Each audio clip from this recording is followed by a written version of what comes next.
In the 1980s, the arms race led two giant military blocs to the same realization. Existing tank cannons needed a performance upgrade. New designs were drafted, and their trials began around the end of the Cold War. Multiple nations, including the Soviet Union, created guns that remain impressive even today. One of those guns was the LP-83. Soviet engineers kept existing vehicles in mind when creating it. The cannon was meant to enhance the firepower of the proven T-80 tanks. The original plan was to boost the caliber to 140 millimeters, but that soon changed. The final rearmament plan included a whopping 152 millimeters, a caliber used on artillery vehicles like the Akatsiya and Msta howitzers.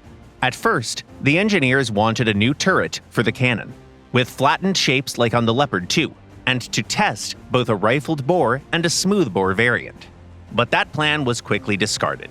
An imminent economic crisis made it impossible for the turret manufacturers to fulfill their obligations. Getting a new turret for the gun turned into a tall tale.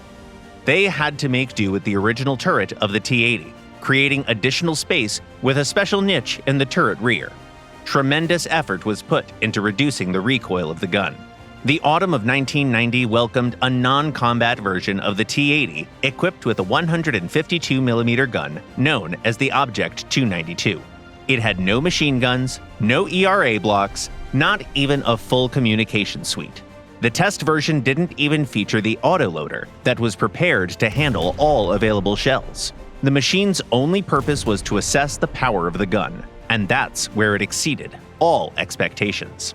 A few shots penetrated the turret of a retired T-72, which was basically the most reliable part of its armor. The shell showed an impulse twice as high as that of the classic 125mm 2A46, while the recoil remained on a similar level.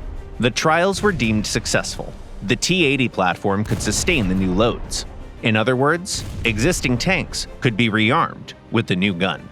In the end, though, all the effort put into the LP-83 led to nothing. No advantages of the test machine helped it to survive the crisis. Even after the collapse of the Soviet Union, the newly formed republics were in no rush to upgrade their vehicles. Their warehouses stored incredible numbers of tanks with 125mm cannons and shells for them. So the only place that could store the LP-83 was a tank museum. Both Russian and Western engineers experimented with larger calibers, but the primary cannons are still 120 and 125 millimeters. The Object 292 remains a futuristic idea from the not-so-distant past.